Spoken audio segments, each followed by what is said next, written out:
New at 6, an absolute mess in the neighborhood in Moody. The lack of rain drying up this pond. As you see, it left behind hundreds of dead fish. And neighbors say the smell is just awful. Our Bria Chapman is live and on your side after talking with at least one neighbor who says he and others are fed up.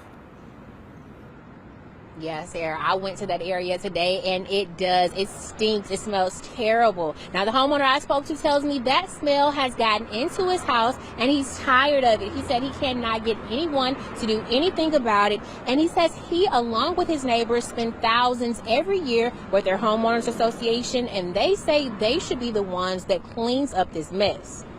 With it drying up, there's just been a ton of dead fish, and all of the fish is literally right here at my back door. The man I spoke to didn't want to show his face, but he wants all these fish and the stench gone. The smell was getting bad in the neighborhood, and then it went from the neighborhood.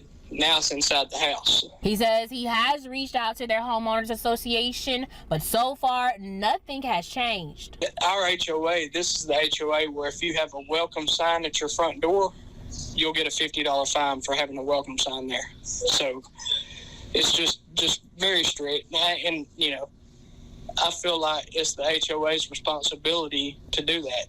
And the money they spend on HOA dues, he says, could be used to clear out this pond.